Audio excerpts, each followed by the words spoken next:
Mending kalau punya anggota DPR-nya baik kayak Pak Dur. Kalau enggak, ngemis-ngemis sama pusat. Negara bukan punya pusat, negara adalah desa yang terhampar di seluruh Indonesia. Itulah pemilik saham terbesar negara. Betul nggak? Betul nggak? Nanti diatur. Saya sudah hitung itu. Saya dengan Pak Prabowo pernah ngitung. Pak Didi, kata Pak Didi, nyelesain kemiskinan pertanian gimana? Gampang, Pak. Bagaimana? Satu, pupuk jangan dibikin susah-susah.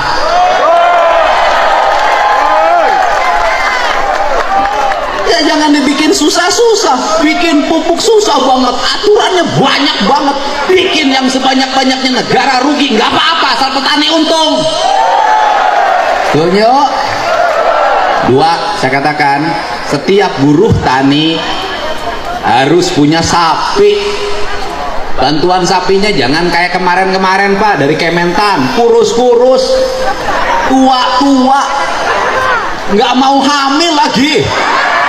Itu saya bagiin sampai 2 tahun ke saya, Pak, nggak sanggup.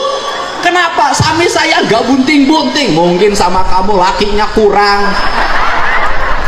Kasih dong sapi yang unggulan, yang bibitnya gede. Kalau bisa yang dibagiin yang sudah bunting, di IB dulu sama kementerian, baru dibagiin. Betul nggak? Satu petani dengan sebagai buruh tani atau luasan di bawah 1/4 hektar, kasih 5 ekor. Setelah itu kasih dana pendampingan, PPL-nya arahin, itu kotoran sapi jadi pupuk organik. Puterin begitu. Kemudian apalagi jamin kesehatannya, kalau sakit nggak usah susah. Bener rakyat pakai BPJS, bener, tapi banyak yang BPJS-nya nggak bisa bayar. Saya tuh kenapa kan dia ngomong gitu tiap hari, aku ngurus yang begitu. Masuk rumah sakit BPJS nggak ada, bayar dulu. Masuk rumah sakit, di rumah sakitnya nggak bisa nungguin. Kenapa? Berhenti kerja ngebecanya. Bener nggak? Nah, jadi gratisin itu pelayanan kesehatan. Yang berikutnya apa lagi? Bangun rumah sakit, jangan numpuk satu tempat. Ya, kabupaten harus punya rumah sakit rujukan, nggak usah operasi ke pusat kota, cukup di kabupaten. Turunin dokter-dokter terbaik di situ. Kemudian siapkan subsidi untuk apa? Kalau orang sakit, keluarganya harus disubsidi. Kenapa kan dia ngomong gitu? Suaminya sakit, bininya nungguin. Yang nyari duit siapa? Saya ngalamin, saya pernah punya kebijakan, kalau keluarganya sakit, yang nungguinnya saya kasih uang saku 100.000 per hari. Bisa negara? Bisa. Bisa nggak? Bisa. Sekolah, bikin perguruan tinggi udah dirancang oleh Pak Prabowo kan, sekarang sudah ada politeknik di NTT, nanti terus begitu. Nah, kemudian kalau itu dilakukan, kemiskinan selesai. Orang miskin karena sakit, rumah sakitnya mahal. Benar gak? Orang kaya penghasilan 20 juta kena cuci darah jadi miskin. Benar gak? Benar gak? Ini problem.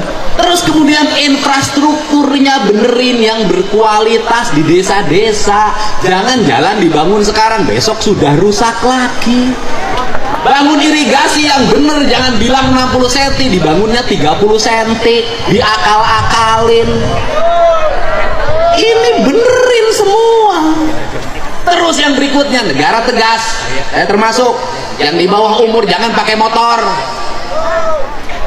Saya sampai ngurus begitu, saya jadi bupati ngurus begitu, bikin aturan tidak boleh pakai motor ke sekolah. Kenapa? Di bawah umur pakai motor merusak hidupnya. Dia tiap hari kerjanya main HP sama motor-motoran, ibunya sampai hitam legam di sawah begini, rusak generasi.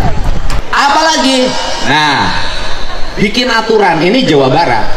Aturannya apa? Mereka yang hajatan boleh hajatan kalau punya uang.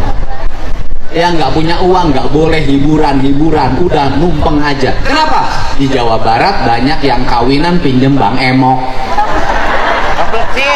Beres Bang Emok, hutang sampai pergi ke Arab. Ini negara ngatur, kepala desanya ngatur, semua ngatur seperti itu. Pusat dan daerahnya ngatur, rakyatnya dijamin, diatur tapi dijamin. Sekali lagi apa? Diatur tapi Jangan suka ngatur kalau tidak menjam. Begitu. Orang yang ngatur harus menjam. Ini tugas negara mengatur dan menjam. Tugas rakyat diatur dan mendapat jamin. Ya, ini saja apa yang saya sampaikan. Saya panjang dan pendek ngomongnya, pulangnya nggak akan ditransfer, ongkos sendiri. Alhamdulillah. Tepuk tangan ya buat Kanjeng. Saya kebetulan saya tiap malam keliling untuk menyampaikan pesan-pesan Pak Prabowo. Tadi malam di Cirebon, sekarang di sini. Nanti malam saya harus ke Bandung, besok saya ke Bekasi. Saya tiap malam keliling untuk menyampaikan pesan. Saya ingin Indonesia kepemimpinan Pak Jokowi diteruskan sama orang yang jujur, orang yang otentik bukan kosmetik, orang yang tidak suka pencitraan tapi ngomong apa adanya, orang yang selalu dihianati tapi tidak pernah mengkhianati. Setuju? Kita ucapkan terima kasih, kita sambut Gus Miftah datang ke tempat ini. Monggo di aturanan lenggah.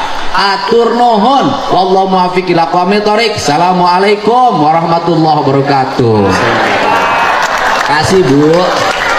Alhamdulillah. Terima kasih Kang Deddy Mulyadi atas sambutannya yang sangat luar biasa. Tepuk tangan sekali lagi Bapak dan Ibu. Iya, tepuk tangan.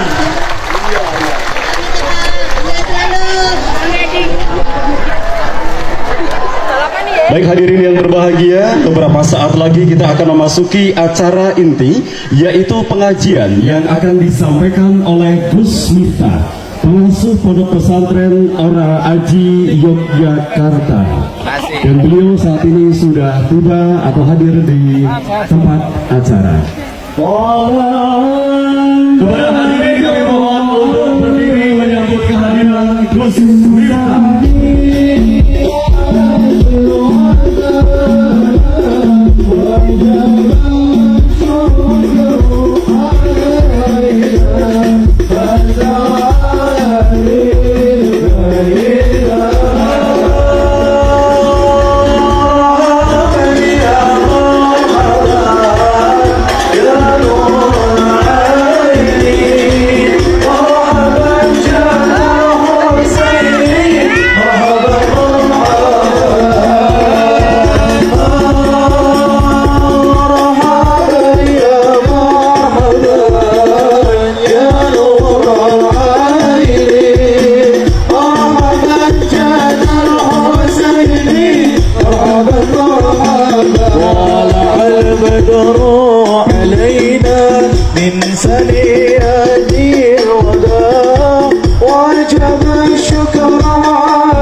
صلى الله